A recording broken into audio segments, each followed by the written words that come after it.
Bismillahirrahmanirrahim. Assalamualaikum warahmatullahi wabarakatuh. Bismillah, alhamdulillah, wassalatu wassalamu ala habibillah, Sayyidina Muhammad ibn Abdillah, wa ala alihi wa sahbihi wa mawalah. Subhanaka la ilma lana illa ma 'allamtana innaka antal alimul hakim.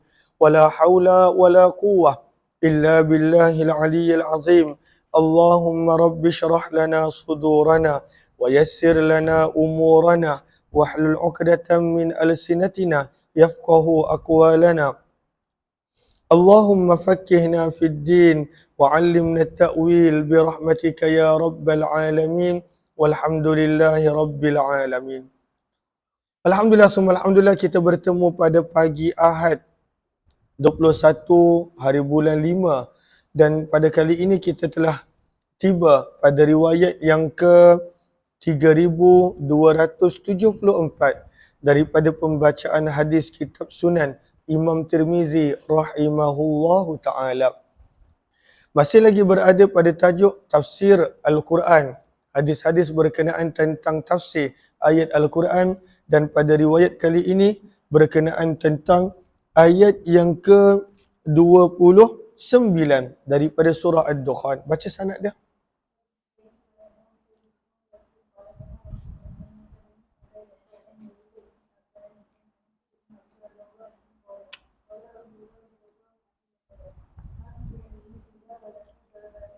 Daripada sahabat Nabi Anas bin Malik radhiyallahu anhu, yang juga merupakan khadam, pembantu Nabi. Beliau berkata bahawa Nabi SAW telah bersabda, "Ma min mu'min, tidak ada seorang pun orang beriman, illa walahu baban, kecuali untuk orang tersebut mempunyai dua pintu." Pintu yang bagaimana? Sabda Nabi, babun yas'adu minhu amaluh. Satu pintu yang mana amalan dia akan naik melalui pintu tersebut. Apabila dia beramal, maka malaikat akan naikkan amalan dia melalui pintu tersebut dan persembahkan kepada Allah Subhanahu wa taala. Wababun, dan pintu yang kedua, yanzilu minhu rizquh, daripada pintu itu turunnya rezekinya. Fa idza mata, lalu apabila manusia yang beriman, yang beramal salih, yang amalan dia baik, apabila manusia ini meninggal dunia, sabda Nabi SAW, bakaya alaih, kedua-dua pintu ini akan menangisi kematian dia. Pintu amalan dan pintu rezeki. Ahlan, terima kasih banyak-banyak Pok B dan juga Nuar Naim serta sahabat-sahabat yang lain. Jazakumullah khairah. Okey. Maka inilah maksud firman Allah berkenaan tentang tangisan langit. Itulah maksudnya tangisan dua pintu yang merupakan pintu amalan dan juga pintu rezeki. Maka pada ayat yang ke-12, 29, ketika mana Allah menceritakan tentang mereka yang engkar dan tidak beriman, firman Allah, "Fama bakat," maka mereka ketika mana dibinasakan, diazab, disiksa, dimatikan, maka mereka tidak ditangisi oleh langit dan juga bumi. Wa ma kanu munzarin, dan tidak pula mereka akan diberikan tempoh. Maka bila orang tersebut baik, maka pintu rezeki dan pintu amalan akan menangisi kematian dia. Itulah yang bermaksud dengan langit dan bumi pada ayat yang ke-29. Baca hadza hadisun.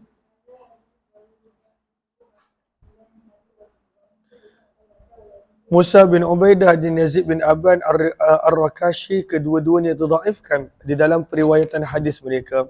Kita mula masuk pada surah yang baru, suratul Ahqaf, pada juz yang ke-26. Terus 3275.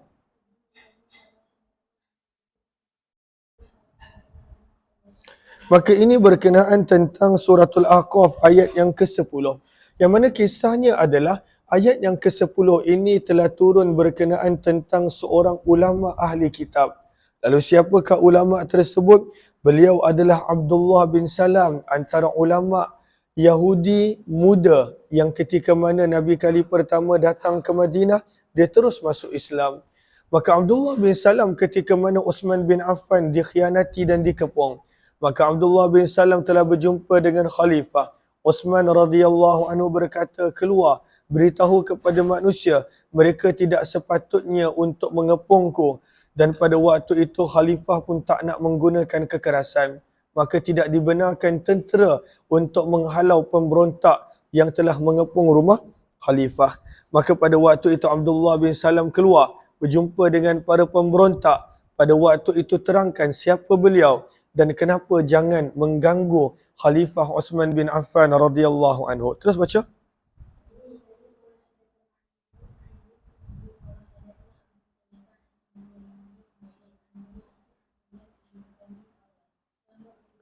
Lamma urida, apabila diinginkan pada waktu itu kematian Uthman dan telah dikepung rumah Uthman bin Affan untuk tempoh yang lama. Telah datang Abdullah bin Salam radhiyallahu anhu faqala lahu Uthman, maka Uthman telah berkata kepada Abdullah bin Salam, ma jaa bika, apakah yang menyebabkan kamu datang ke sini dalam waktu yang genting ini? Maka berkata Abdullah bin Salam, ji'tu fi nusratika, aku datang untuk menolong kamu. Nusratika, kalau ada ki maka pada waktu itu betulkan. Maka berkata Uthman, ukhruj, pergilah keluar ke berjumpa dengan manusia, faturudhum anni, dan usirlah mereka, suruhlah mereka pergi meninggalkan daku. Fa innaka kharijun, maka sesungguhnya kamu berada di luar rumah adalah lebih baik untukku minka, daripada kamu berada di dalam rumahku. Sebab itu lebih selamat, lebih baik. Berkata Abdullah bin Salam, fa kharaja, maka telah keluar Abdullah bin Salam berjumpa dengan manusia dalam kurungan para pemberontak yang telah mengepung rumah Uthman. Faqala, maka berkata Abdullah bin Salam, ayyuhan nas, wahai manusia, innahu kana ismi fil jahiliyah fulan, sesungguhnya namaku pada zaman jahiliyah sebelum aku masuk Islam, namaku adalah nama yang lain. Siapakah namanya? Boleh lihat kepada sinhara baris yang terakhir, namanya adalah Al-Husain, seperti mana yang Ibnu Abdul Bar nukilkan. Maka nama Abdullah bin Salam sebelum Islam adalah Al-Husain. Maka fasammani Rasulullah, maka Nabi SAW telah menamakan ku Abdullah. Wa nazalat fiyya ayat, dan aku, kata Abdullah bin Salam, adalah orang yang mana telah turun beberapa ayat Al-Quran tentang diriku. Dia nak menerangkan pada waktu itu siapa dia, supaya para pemberontak ini mendengar kata-katanya. Maka apakah contoh-contoh ayat yang telah turun berkenaan tentang diriku, kata Abdullah bin Salam? Antaranya yang pertama, nazalat fiyya, telah turun berkenaan tentangku ayat yang ke-10 daripada suratul Ahqaf, di mana Allah Subhanahu wa taala berfirman, wa syahida, dan telah memberi saksi, memberi keterangan tentang sahnya kitab Al-Quran. Ianya bukan rekaan Nabi. Siapa? Syahidun, seorang saksi, min Bani Israel, daripada Bani Israel. Maka siapakah saksi tersebut? Kata Abdullah bin Salam, ayat ini turun tentangku. Sebab tak banyak para ulama Yahudi yang masuk Islam. Antara ulama Yahudi yang masuk Islam adalah Abdullah bin Salam. Sebab dia bukan level orang biasa. Dia level ulama muda Yahudi pada waktu itu. Maka yang dimaksudkan dengan syahidun min Bani Israel, seorang saksi daripada kalangan Bani Israel yang memberi saksi bahawa Al-Quran itu adalah kitab yang benar. Maka beliau adalah Abdullah bin Salam ala mislih. Fa'amana, dan dia telah beriman. Wastakbartum, sementara kamu kekal kufur dan sombong. Inna Allah la yahdil qawmal zalimin, sesungguhnya Allah tidak akan memberi petunjuk kepada golongan yang zalim. Daripada sini juga kita belajar bila Al-Quran sebut wastakbartum dan Al-Quran sebut la yahdi, orang yang sombong susah untuk beroleh petunjuk dan hidayah.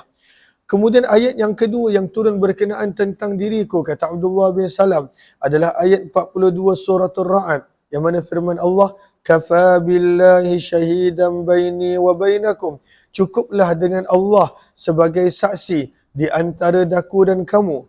Wa man indahu ilmul kitab, dan juga cukuplah disaksikan oleh orang-orang yang ada ilmu pengetahuan kitab Allah. Lalu siapakah wa man indahu ilmul kitab? Itulah Abdullah bin Salam radhiyallahu taala anhu. Maka bila Abdullah bin Salam dah perkenalkan siapa dirinya, barulah kata Abdullah bin Salam memberi nasihat yang sangat berharga. namun pemberontak pada waktu itu tak nak terima. Apakah ingatan Abdullah bin Salam? Inna lillahi saifan maghmuda. Sesungguhnya Allah memiliki pedang yang tersarung. Pedang di sini bermaksud pada waktu itu fitnah, kekecauan, peperangan. Maksudnya apabila fitnah itu aman, kekecauan tidak ada, keamanan pada waktu itu wujud, janganlah dimulakan, janganlah pada waktu itu dirosakkan. Maka diberi gambaran seperti pedang yang tersarung. Ankum, daripada memudaratkan kamu. Wa innal malaikah, dan sesungguhnya malaikat, qad jawaratkum, telah berjiran dengan kamu, fi baladikum hadha, di negeri Madinah kamu ini, alladhi nazala fihi nabiyukum, negeri yang mana telah berada pada negeri ini nabimu Muhammad sallallahu alaihi wasallam. Ini bumi Madinah, bukan bumi biasa. Janganlah dimulakan kekacauan di bumi ini, kata Abdullah bin Salam. Kemudian Abdullah bin Salam memberi peringatan, fallah, maka demi Allah, fallah, maka bertakwalah kepada Allah, Allah, takutlah kepada Allah, fi hadzal rajul, berkenaan tentang lelaki ini, iaitu khalifah kamu, antaktuluh, daripada kamu membunuhnya. Fawallah, maka demi Allah, in qataltumuh, jika kamu membunuh Uthman bin Affan, la tatrudunna jiranakum, pasti dan pasti akan menjauhkan diri daripada kamu, jiran kamu, iaitu para malaikat. Kamu bunuh je Uthman, yang merupakan orang yang Nabi sayang, para malaikat pada waktu itu akan menjauhi kamu. Dan keburukan yang kedua, wala tasullunna saifallahil maghmud ankum, dan kamu telah membuka pedang yang tersarung, pedang Allah yang tersarung, yang pada waktu itu melindungi kamu. Dan kena ingat, apabila kamu telah memulakan fitnah, telah memulakan peperangan, fala yughmad ila yaumil qiyamah, ianya tidak lagi boleh dihentikan, tidak lagi boleh disarung sampailah hari kiamat. Namun pada waktu itu mereka degil. Apa mereka kata? Qala, mereka berkata, faqalu, mereka berkata, uqtulul Yahudi, bunuh juga Yahudi ini. Padahal ini bukan Yahudi, ini adalah sahabat Nabi sallallahu alaihi wasallam. Manusia yang sombong, manusia yang pada waktu itu ego, maka pada waktu itu susah untuk menerima teguran. Maka sahabat Nabi mereka panggil sebagai seorang Yahudi, walaupun dia memang seorang Yahudi, tapi pada waktu itu mereka nak bunuh Abdullah bin Salam juga, waqtulu Uthman, dan mereka berkata bunuh juga Uthman bin Affan. Terus waqad rawahu,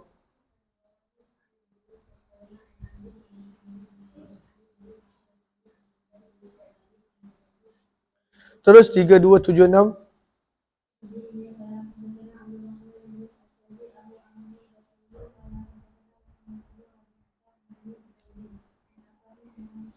maka ini berkenaan tentang hadis, berkenaan tentang ayat yang ke-24 suratul Ahqaf, yang mana secara ringkasannya ayat tersebut menerangkan bagaimana Allah pernah menurunkan azab melalui awan yang kelihatan seperti nak menurunkan hujan. Maka sebab itu Nabi SAW setiap kali ada awan yang membawa hujan, Nabi akan resah dan gelisah. Nabi risau adanya azab untuk umat baginda. Maka ayat ini Nabi SAW telah baca. Maka daripada Aisyah radhiyallahu anha, beliau berkata, kana Nabi, adalah Nabi SAW idza raha makhilah, apabila Nabi SAW melihat awan pembawa hujan. Makhilah, awan pembawa hujan. Sebab itu lihat sinhara, wahiyas sahabatul khaliqah bil matar, awan pembawa hujan. Maka apabila Nabi nampak dia awan yang gelap yang membawa hujan, akbala wa adbara, ay ittaraba, Nabi SAW menjadi resah dan tidak tenang. Akbala maksudnya datang, adbara pergi, tapi diterjemahkan sebagai tidak tenang dan menjadi gelisah. Faiza matarat, apabila telah turunnya hujan, surriya, barulah hilang keresahan anhu, daripada Nabi. Maka Aisyah bertanya, wahai Rasulullah, wa ma adri, aku tidak tahu, la'allahu fakultulah, maka Aisyah bertanya kepada Nabi, maka Nabi SAW menjawab, wa ma adri, aku tidak tahu bila nampak awan tersebut, la'allahu, kadangkala ianya boleh menjadi seperti mana firman Allah pada ayat yang ke-24 suratul Ahqaf, falamma ra'auhu, apabila mereka melihat azab. Maksudnya azab. Dan azab itu datang dalam bentuk apa? Aridah, dalam bentuk awan. Mustaqbilah, yang menghala audiyatihim, ke lembah-lembah mereka. Maka apa mereka kata? Hadza arid mumtiruna. Inilah awan yang akan membawa hujan kepada kita. Ini awan bawa hujan, awak bawa hujan. Maka pada waktu itu hadza aridun mumtiruna bal huwa masta'jaltum bih rihun fiha azabun alim. Rupa-rupanya ianya adalah azab. Tudammiru kulla syai'in bi amri rabbiha, yang membinasakan segala-galanya. Maka sebab itu bila Nabi nampak awan, Nabi menjadi risau dan gelisah. Takut-takut itu adalah azab yang Allah datangkan kepada umat baginda. Riwayat 3277 terus.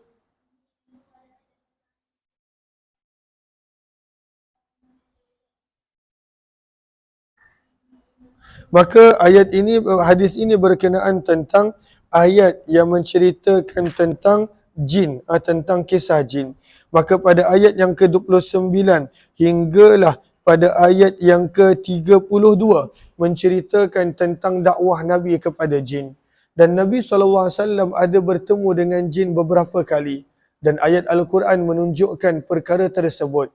Ada yang sabit daripada Al-Quran, ada yang sabit daripada hadis. Maka berkenaan tentang dakwah Nabi kepada jin, pada awalnya tak ada sahabat yang ikut. Dan ini adalah riwayat berkenaan tentang awal tersebut. Walaupun selepas itu ada sahabat yang ikut, seperti Abdullah bin Mas'ud radhiyallahu anhu. Terus baca. Daripada Allahumma salli ala sayyidina Muhammad, daripada Abdullah bin Mas'ud radhiyallahu taala anhuma, ketika mana Abdullah bin Mas'ud ditanya oleh Alqamah, hal sahiban nabiyya, adakah ada sesiapa di antara kamu yang menemani Nabi lailatul jin, pada malam Nabi bertemu dengan jin? Ahadun, seorang pun daripada kamu. Qal, maka Abdullah bin Mas'ud menjawab, ma sahibahu minna ahadun, tidak ada seorang pun daripada kami yang menemani baginda. Ini adalah riwayat pada pertemuan yang awal. Tetapi dalam riwayat yang lain menunjukkan Abdullah bin Mas'ud ada mengikut Nabi, menjadi penunjuk bahawa Nabi bertemu dengan jin beberapa kali untuk berdakwah kepada mereka. Maka kata Abdullah bin Mas'ud, walakin iftaqadnahu, akan tetapi pada ini, peristiwa ini di Mekah, akan tetapi pada waktu itu kami telah mendapati Nabi SAW hilang. Zata lailah, pada waktu satu malam. Wahuwa bi Makkah, dan pada waktu itu baginda di Mekah. Fakulna, maka kami berkata, urtila, adakah baginda telah dicolik? Ataupun ustutira, adakah baginda telah dibawa lari? Yang mana terjemahan asalnya dibawa terbang, dibawa lari. Fu'ila bih, apakah yang telah dilakukan dengan baginda? Fabitna, maka kami telah bermalam, bisyarri lailah, dengan malam yang paling buruk yang pernah kami lalui. Hatta idza asbahna, sehingga apabila telah masuknya waktu pagi, au kana fi wajhi subuh, ataupun pada permulaan subuh, idza, tiba-tiba, nahnu bihi, kami pada waktu itu bersama dengan baginda Nabi, yaji'u, yang baginda pada waktu itu telah datang daripada arah Hira, arah Gua Hira, Jabal Nur. Qal, berkata Abdullah bin Mas'ud, fadzakaru, maka para sahabat yang lain menceritakan kepada Nabi, allazi kanu fih, yang mana keadaan mereka yang mereka berada disebabkan kehilangan baginda Nabi. Faqal, maka Nabi terangkan apa yang berlaku. Sabda Nabi, atani da'il jin, telah datang kepadaku penyeru daripada kalangan jin. Fa'ataituhum, lalu aku pun mendatangi mereka. Faqara'tu alaihim, membacakan Al-Quran kepada mereka. Qal, kata Abdullah bin Mas'ud, fantalaqa, kemudian Nabi SAW membawa kami pergi bersama dengan baginda. Fa'arana, maka baginda telah menunjukkan kepada kami atharahum, kesan-kesan peninggalan jin, wa athara niranihim, dan sisa-sisa daripada unggun api yang mereka nyalakan pada malam tadi. Qala Sya'bi, berkata Sya'bi, wasa'aluhu, dan para jin telah bertanya kepada Nabi tentang apakah bekalan mereka. Wa kanu min jinnil jazirah, dan mereka ini daripada kalangan jin, daripada bangsa Arab.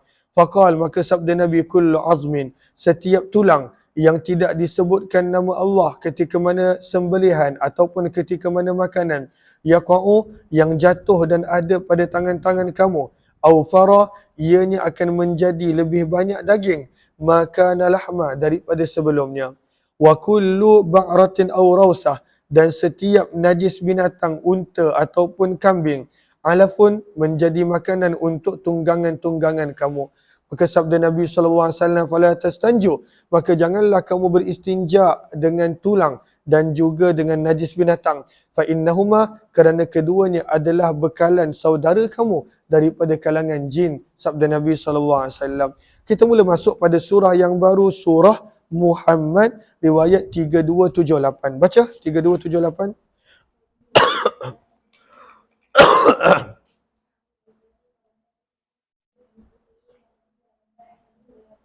Daripada Abu Hurairah radhiyallahu anhu, beliau telah membaca ayat yang ke-19 daripada surah Muhammad, di mana firman Allah, wastaghfir, dan mohonlah keampunan li dzambika, bagi salah silap kamu, walil mu'minin, dan untuk orang-orang yang beriman lelaki dan perempuan. Maka Nabi SAW bersabda, ini sesungguhnya aku la astaghfirullah, aku pun memohon istighfar keampunan Allah dalam sehari sebanyak 70 kali. Hadis ini adalah hadis yang hasan sahih. 3279, terus wayurwa,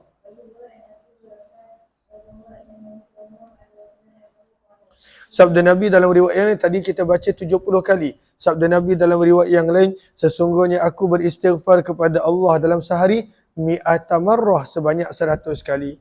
Sebab itu jangan kita istighfar kurang daripada 100 kali, mencontohi Nabi SAW. Hadis ini telah diriwayatkan oleh Muhammad bin Amr daripada Abu Salamah daripada Abu Hurairah radhiyallahu anhu. 3280. Terus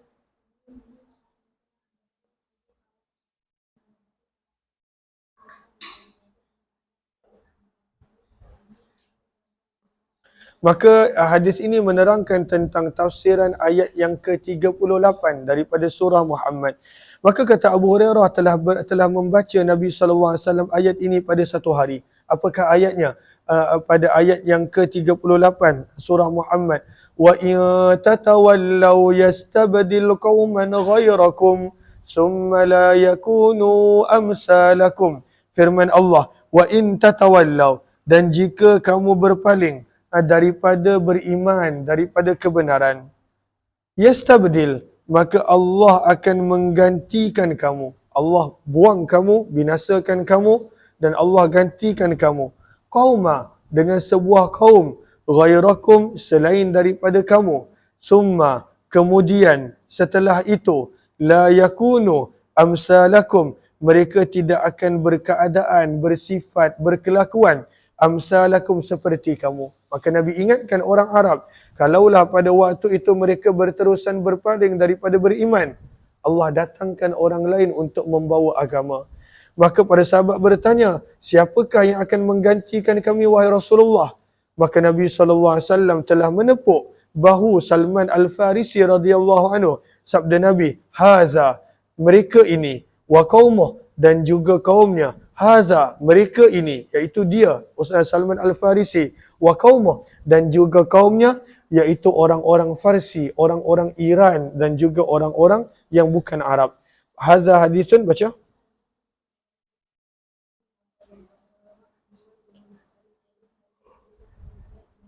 Terus 3281, masih lagi ayat yang sama, terus.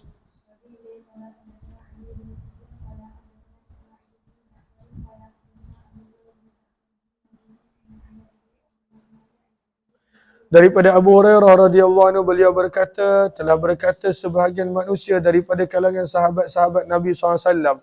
Apa yang mereka katakan, ya Rasulullah, wahai utusan Allah, man haula illadzina dzakarallahu, siapakah mereka ini Allah ada sebutkan dalam Al-Quran? Itulah ayat 38 daripada surah Muhammad. Apakah firman Allah? In tawallaina, jika kami berpaling daripada beriman, ustubdilu, maka mereka akan menggantikan kami, summa la yakunu, kemudian mereka tidak akan bersikap, berkeadaan, bersifat amsalana, seperti kami. Maka pada waktu itu Salman berada di sebelah Nabi, wa kana Salman bi jambi Rasulillah, maka Nabi bersabda, fadaraba Rasulullah, maka Nabi SAW telah memukul paha Salman, wa qala, seraya bersabda, hadza, dia, wa ashabuh, dan pada temannya. Walladzi nafsi biyadih, dan demi zat yang nyawaku berada dalam genggamannya, sabda Nabi, lau kanal iman, kalaulah iman itu manuta ay muallak, tergantung di gugusan bintang suraya, latanawalahu, pasti akan memperolehi dan mendapatkannya beberapa orang daripada bangsa Farsi.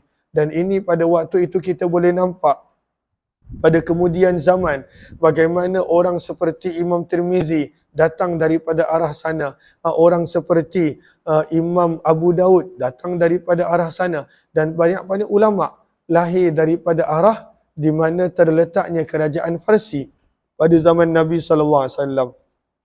Terus wa Abdullah termasuklah Imam Abu Hanifah, Nu'man radhiyallahu rahimahullahu taala. Terus dan Abdullah bin Ja'far bin Najih, beliau adalah ayah kepada Ali ibn al-Madini, ulama hadis yang terkenal, dan sungguh telah meriwayatkan Ali bin Hujr daripada Abdullah bin Ja'far al-Kathir, banyak riwayat.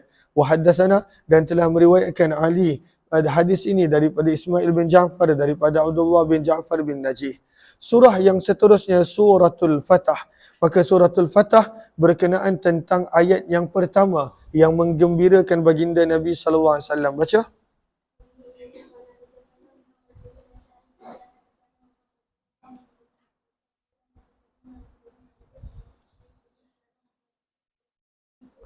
Aku telah mendengar Umar bin Khattab radhiyallahu anhu berkata, kunna ma'an Nabi, adalah kami bersama dengan baginda Nabi sallallahu alaihi wasallam. Tolong buka lampu dengan kipas. Fi ba'di asfari, pada sebahagian permusafiran baginda. Fakallamtu Rasulullah, maka kata Umar bin Khattab, aku telah bercakap dengan Nabi. Fasakata, tapi Nabi diam. Nabi diam kerana waktu tu wahyu tengah turun. Tapi Umar bin Khattab tidak tahu. Sebab itu lihat kepada sinhara baris yang keempat, la'alla wajhus sukut, la'alla wajhas sukut. Kemungkinan sebab Nabi SAW diam adalah kerana sibuknya Nabi SAW dengan penurunan wahyu hina idzin pada waktu itu. Wa ma fahina Umar, pada awalnya Umar bin Khattab tidak faham. Maka pada waktu itu dia berkali-kali nak bercakap dengan Nabi. Maka kali pertama dia bercakap dengan Nabi, Nabi diam. Thumma kallamtuhu, dia cuba lagi nak bercakap dengan Nabi kali kedua. Fasakata, Nabi masih diam. Faharraktu rahilati, maka aku telah menggerakkan tungganganku. Fatanahaitu, dan aku telah pada waktu itu pergi jauh seraya berkata, sakilatka ummuka ya ibn al-Khattab, celaka kamu, sakilat, celakalah ibu yang telah melahirkan kamu. Bukanlah maksudnya terjemahan lafzi, terjemahan word by word, tapi maksudnya pada waktu itu binasa kamu wahai Umar. Kenapa kamu pada waktu itu nazarta Rasulullah, kenapa kamu mendesak Nabi SAW sebanyak 3 kali? Kullu dhalika la yukallimu, dan setiap kali Nabi tak bercakap dengan kamu, tetapi kamu masih memaksa Nabi untuk bercakap dengan kamu. Maka pada waktu itu dia merasa menyesal. Pada waktu itu bila Nabi diam, dia masih lagi nak memaksa Nabi SAW mendesak Nabi. Ma akhlaqaka, selayaknya bi an yanzila fika Quran, turun berkenaan tentang kamu ayat Al-Quran. Ma akhlaqaka ay jadira, selayaknya. Qal, berkata Umar bin Khattab, fama nashibtu, maka tidaklah lama, ay ma labistu ma makastu, tidaklah lama, an sami'tu, aku telah mendengar sarikhan, seorang peniru, yasrukhu bi, yang menyeru memanggilku. Berkata Umar, faji'tu ila Rasulillah, aku telah datang kepada Nabi. Maka Nabi bersabda, ya ibn al-Khattab, wahai ibn al-Khattab, sesungguhnya telah turun ke atasku pada malam ini satu surah yang lebih aku cintai biha, dengan surah ini, pada waktu itu apapun yang terbit matahari. Maksudnya surah ini aku lebih suka daripada dunia dan segala isinya. Apakah surah tersebut? Itulah surah yang kita sedang baca. Inna fatahna laka fatham mubina. Sesungguhnya kami akan membukakan bagimu wahai Muhammad pembukaan yang besar, itulah pembukaan kota Mekah. Ada juga mentafsirkan sebagai perjanjian Hudaibiyah. Hadis ini adalah hadis yang hasan gharib sahih. 3283, teruskan.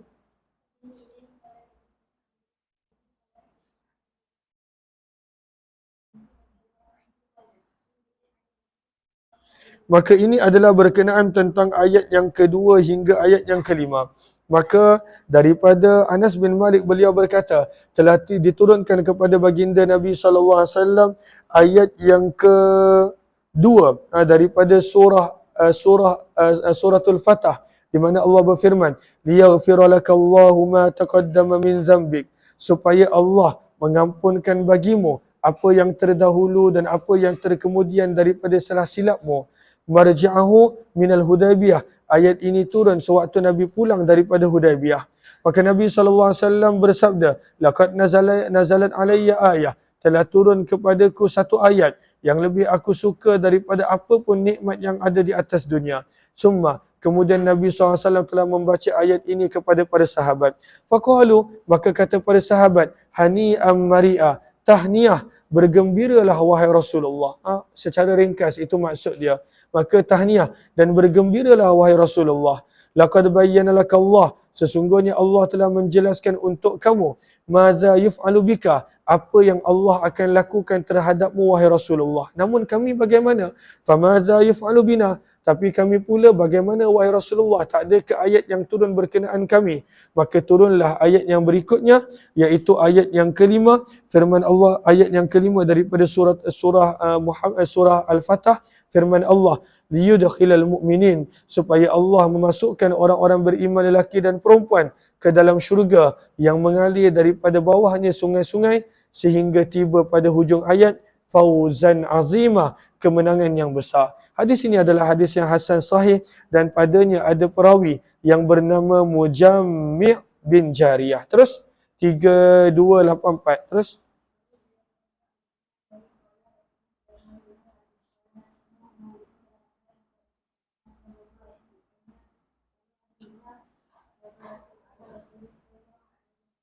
maka Allahumma salli ala sayyidina Muhammad, daripada Anas bin Malik radhiyallahu anhu, ini peristiwa sebab perjanjian Hudaybiyah.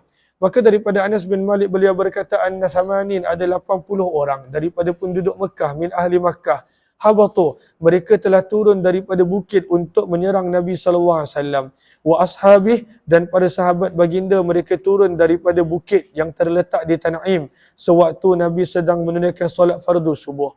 Wahum yuridun, dan mereka berkehendak untuk ayaktuluh, membunuh Nabi sallallahu alaihi wasallam. Fa'ukhidhu, maka mereka ini telah ditangkap oleh para sahabat. Fa'ataqahum, maka Nabi sallallahu alaihi wasallam telah membebaskan mereka. Maka telah turunnya ayat yang ke-24 daripada suratul Fatah, wa huwal ladzi kaffa aydiyahum ankum wa aydiyakum anhum bi batni Makkah, dan Allah lah zat yang telah menahan tangan-tangan mereka daripada melakukan perkara buruk terhadapmu, dan Allah juga menahan tangan-tangan kamu daripada mereka bi batni Makkah, di lembah-lembah Mekah. Sampailah hujung ayat. Hadis ini adalah hadis yang hasan sahih. Terus riwayat yang terakhir untuk sesi ini, terus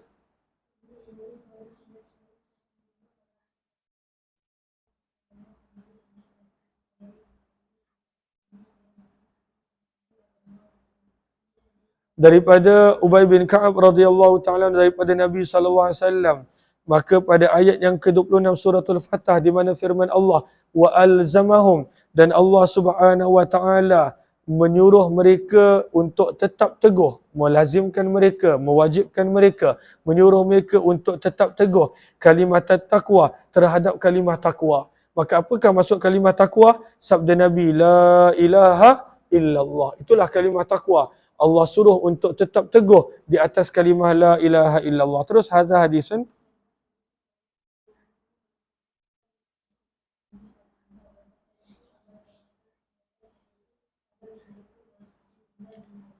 riwayat 3286, kita sambung pada jam 9.25. 9.25. Tak sarapan lagi 9.25 kita sambung insya-Allah. Terima kasih semua, kita jumpa balik nanti insya-Allah. Jazakumullah khairan.